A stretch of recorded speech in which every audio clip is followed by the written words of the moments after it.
Okay, so it's my great pleasure to introduce my good friend, Tara Murphy, Associate Professor, who is very famous, if you were watching any of the science news recently, for leading the team that made the first radio discoveries of gravitational waves, and she was involved in a press conference at Old Parliament House. So a famous astrophysicist, but also the co-founder of Grok. Both sides of my life, my scientist side and my STEM entrepreneur side, and feel free to ask me questions about either. So I'll start where many people start, which is how did I get interested in this stuff? And I guess me, circa 1985, two interesting things happened that predicted, I guess, maybe my future career. So I had like £5 from my grandparents to spend on a Christmas present, and I was in the bookshop and I pointed to this encyclopedia right on the top shelf and said, I really want that. And my mum was like, are you really sure you want this universe encyclopedia? What even is that? I was like, yes, I definitely want it. Read it like hundreds of times. Definitely one of my favorite books. Looking at it now, a little bit dated. I wouldn't rely on it. But also, I was definitely one of the nerdy kids in the classroom and used to spend a lot of my extra time playing on the one computer that the school had once I'd finished my work. And so when the school went to upgrade this BBC microcomputer, they asked my parents if they wanted it. And so I got a computer. Wow. Okay, so I started off on this path. I loved astronomy. I loved computers.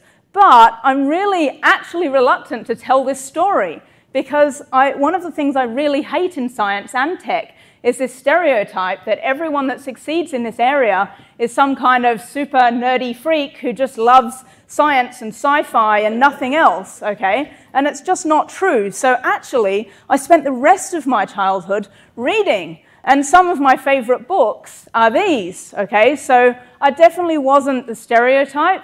In fact, by the time I got to the end of high school, I literally couldn't decide whether I wanted to do a science degree or an arts degree. My best subject in the HSC was actually English, not physics, not maths, although I went okay at those. But I really loved reading, I really loved literature, and so one of the first things I want to say to you guys is don't think there's one type of person that can succeed at science and tech, because there's actually loads of different types of people, and as they both become really collaborative disciplines, it's even more important that people with other skills, not just coding skills or math skills, actually get involved, because you have so much to contribute. So that's my first message. Now, as Kate said, I've been doing a bit of exciting astronomy lately, and so I couldn't do this talk without showing you a little bit of it, and I'm hoping the sound is going to work. Let's give it a go. We got the alert that a neutron star merger had happened at about midnight. And I always have to remember not to interrupt myself when I'm talking, because it's a bit embarrassing. I jumped in the car, drove to CSIRO, and we started observing straight away. This is the first time that we detected a gravitational wave event that also produced light and radio waves from the moment when two neutron stars merge. Straight away, we asked for time on the CSIRO's compact array. The scheduled observers were kicked off, and we observed as soon as the source rose over Australia. Gravitational waves indicated that this was from two neutron stars merging. A neutron star is a star with about the mass of the sun, but squashed into a region about 10 or 20 kilometers across. We targeted a series of galaxies that we thought might host the gravitational wave event, but then we received news that there was an optical event in the galaxy NGC 4993. And so we started targeting that galaxy over a series of days. We spent a whole day looking and hoping to find a detection, and it wasn't until about a day later that we eventually made a detection. We all felt very, very excited and also quite relieved to have finally made it after weeks of work. Follow-up to the gravitational wave event was an international project, and so there were observations, radio observations, carried out in the US using the Very Large Array. We collaborated with a group and were able to confirm our own detection with their detection of the source. The galaxy this merger occurred in is 130 million light years away. And that means that when it occurred, dinosaurs were still roaming the Earth and Australia and New Zealand were still joined together.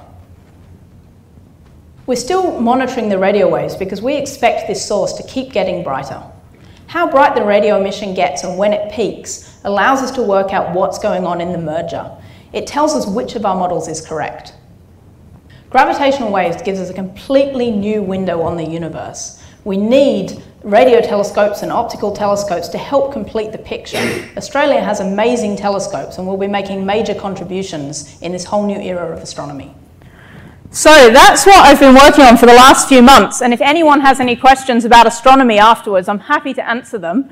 But most people that work with me know that I also have this other hat, and that's the startup company that I run. So I just want to tell you a bit about that story, how I went from being an astrophysicist, and I really love science, to also doing this business. So at the same time as doing science and astronomy at uni, I also did a lot of teaching, and I also ran a lot of outreach programs. So the National Computer Science School, that some of you might have heard of, has been running for about 20 years.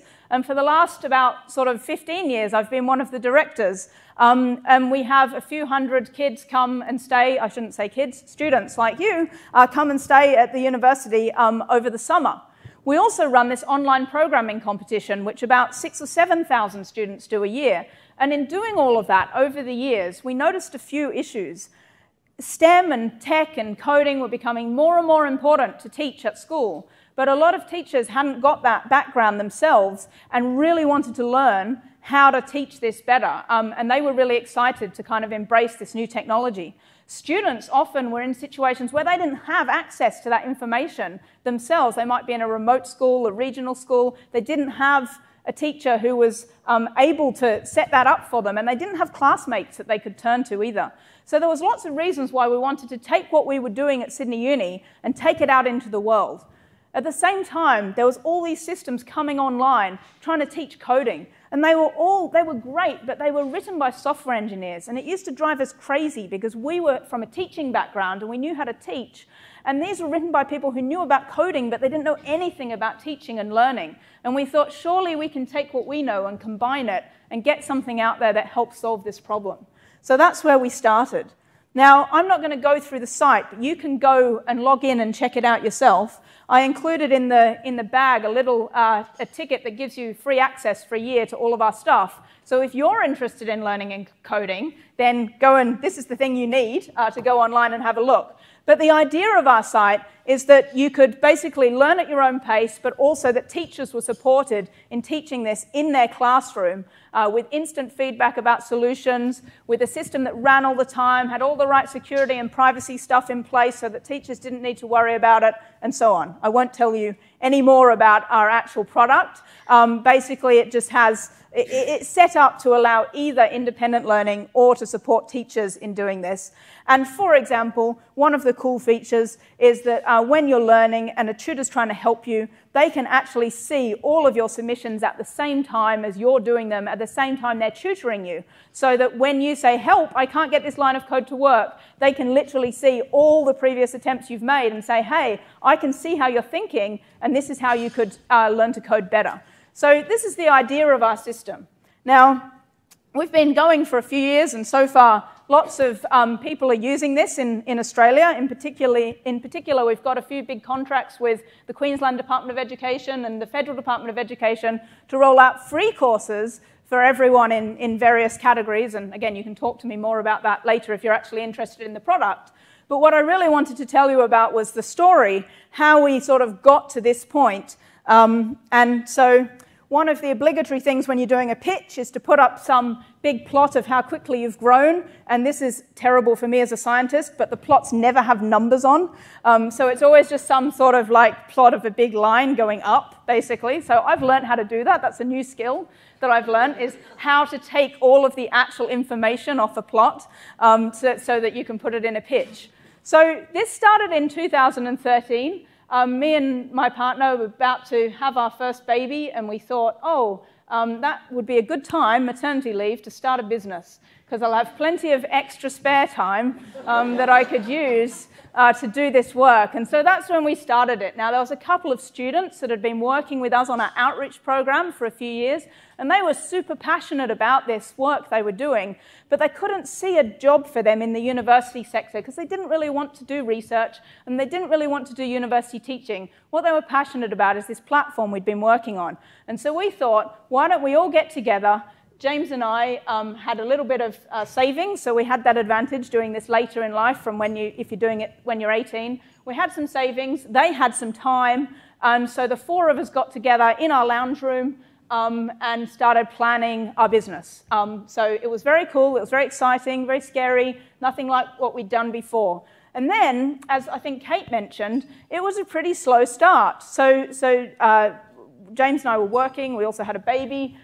They suspended their PhDs for a year, and so they could work on this. And basically, our savings were used to pay them so that they could still afford food while we were all working on this. So it was an exciting time, and basically the four of us doing this. So after about a year and a half, we had grown enough that we were getting revenue, and one of our business mentors said, you know, revenue is king. Don't worry about all of this startup rubbish, raising investment and all of this. The real proof you have a good product is, do people actually want it? And if they do, you've got revenue, and then you can grow. So this is called bootstrapping, for those of you that are interested in the startup world. And it's how businesses have actually almost always worked since the dawn of time, but it's now got a new kind of cool name. So after a couple of years, we were ready to make our first hire, and we started. One of the great things about having worked in a university is we know lots of former students who are very talented, and so we were able to attract some great people to come and work with us. And since then, we've basically just been working extremely hard. We now have a team of I'll show you a bit about the team, because that's actually probably the best thing about our business. We have a team now of 12 people, including ourselves. And so one of the things that I really want to emphasize here is this is a really diverse team. So yes, James and I and Nikki and Tim, the four founders, we're all kind of university people. So there's not so much diversity there, I guess. Three of them are computer scientists, and I'm an astrophysicist. But the rest of our team, we've got people with all different talents. So if you look through our team, Tim, here's the real absolute tech genius. So here's the person that makes all of the really complicated stuff on the back end that I don't understand work perfectly. So he's that guy. But Nikki is a very different kind of person. She's the person that teachers love and students love and can always see a good solution to sort of a people problem where people need help. What was the right thing for those people? Jane is also like that. So Jane's sitting on the left in stripy shirt. She's got a teaching background, and she just loves going out to schools, talking to teachers, and trying to work out how to make things happen in the way they actually need, as opposed to the way our tech people want. Okay. So then we have Jim in the check shirt, and Katie, who's not in the picture. A few Googlers who were enjoying their job at Google, making loads and loads of money, way more than me, but kind of were looking for something more meaningful, and they thought, hey, I'll come to a small company where we're actually talking to the customers directly and building stuff that they're using and getting positive feedback. So, you know, there's lots of different people that have come together. A few recent grads, Ben, he's our cool guy. He basically brings all the cool to the team, the guy in the pink jacket. He's basically the fun person, the most fun person on the team. And he always reminds us if we're like getting too serious, because some of us have a bit of a tendency to be serious. So it's a really great team, okay? And this is what I love about doing your own thing. So I thought I'd end with what do I love about running my own business that you guys might like if this is a path you're considering. I love the fact that we can work on meaningful problems. I hate all this startup stuff in the startup world. I hate people raising millions of dollars to make some juice machine that nobody needed in the first place. I mean, I'm motivated by solving real problems that people actually have and coming up with a good solution for them. Making money is only, for us, the way you make your idea sustainable. It's not about getting rich. It's about finding a model to keep your ideas going. And one of those models is selling a product, okay? So for those of you that are fearful of things like making money, which, to be honest, we were when we started. Managing and supporting an amazing team. I love that we've created jobs for these people who are really cool people, and we all have so much fun together, and I got to do that. So that's something that's amazing about running a business. And creating a workplace that actually represents your values. So I'm lucky to work at the University of Sydney, which is an incredible employer, but there's lots of challenges, as you know, in tech, particularly women in tech, all of that stuff. And there's a lot of people that whinge about a lot of things. If you're running your own business, you can make it happen. You can support people who are coming back to work with a new baby, like several of our team are. You can make sure people have flexible working hours.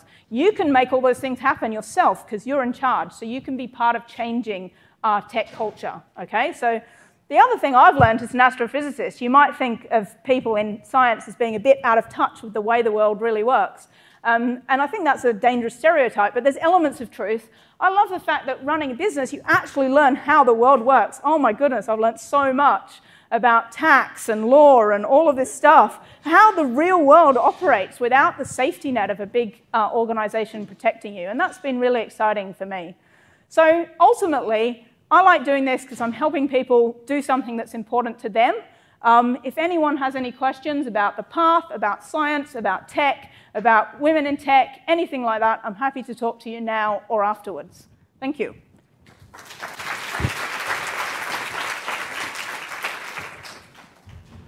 Any questions for Tara?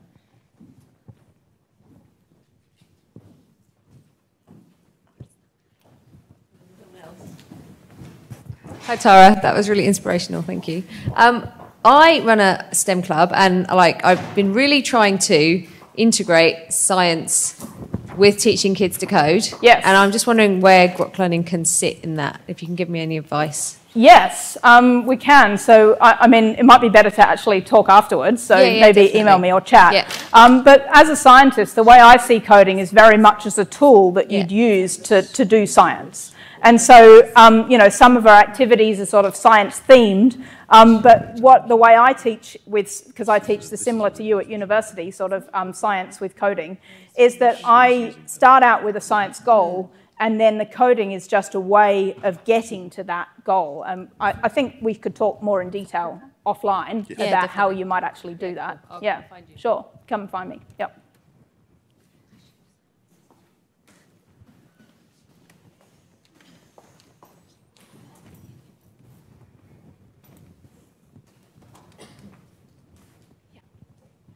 Hi, Tara. Hi. I'm a physics teacher, and I just want to know a little bit more about the physics of what you found earlier this year. I was very excited by it. Sure. So can you tell me, did the gravitational waves, do they come ahead of the light, which is why you were able to look where the gravitational waves were coming from? Yeah, that's a really interesting question. I'll try and answer it fairly quickly, but again, come and talk to me afterwards. So at the moment that the neutron stars merge, both gravitational waves and electromagnetic radiation are emitted at almost exactly the same time. There might be about, well, we measured, I think, 1.7 seconds difference between when they're emitted, okay, and then they travel to Earth. But the important thing about the EM, the electromagnetic radiation, is that different wavelengths come from different parts of the process. So that gamma ray emission that was detected first, 1.7 seconds after the event, that comes from that initial merger. But the radio emission that we're observing comes as the material that's been blasted off the neutron stars travels out into the interstellar medium and interacts with it. And it creates a shock. And then that generates radio emission that we see. So basically, we saw gamma rays, and then we saw optical a few hours, about 11 hours later, and then X-ray and radio much later after that. And that's because each bit is giving you like a window into a different part of the physical process. In fact, we did our latest radio observing last night. No, the night before. So we're still observing the radio shock now, 3 months later. Yeah, happy to talk more later. Yeah.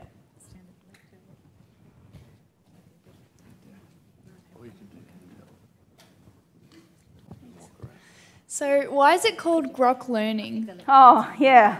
That was actually Nikki's fault. So in our brainstorming of all the things that when we were sitting in our lounge room trying to figure out what we should call it, we were struggling with a name. And one of the books that Nikki likes called Stranger in a Strange Land, and see, I wouldn't know about this because it's a sci-fi book. You know, I couldn't find a name in Pride and Prejudice that was suitable for our company. And to grok something is to understand it intuitively.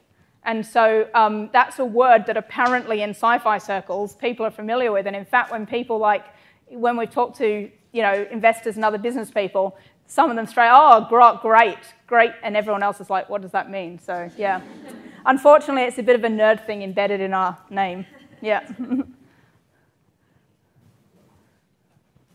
So now that you've discovered the gravitational waves, what's going to happen next? How are you going to use this research for future discoveries? Yeah, there's actually loads of directions that this could go in. It really has opened up a whole new area of research for lots of people. So one of the really exciting things is that it gives us insight into how heavy metals are produced. So when you look around our own galaxy, you see that, like on Earth, there's lots of things like gold and platinum, and we know how they're produced. It's called nucleosynthesis, but we couldn't really explain how so much of it was being produced. And so one of the things that this has shown is that neutron star mergers are responsible for some fraction of the heavy metals that we see in our own universe. So that's a whole area of research that's going to kind of grow.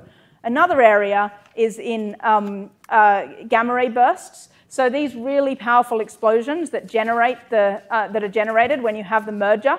We've actually been observing them for a few decades, but no one actually knew what they were. So now that's tied together kind of two areas of research, and that will also sort of boom in a whole new way. So there's lots of different things I could go into, but it helps us understand both relativity, cosmology, and big things like that, and also what's happening in our local universe. So it's the start of, you'll see lots of results coming out in this area over the next decade. It's big window open. Well, thank you, Tara. Please join me in thanking Tara for joining us today.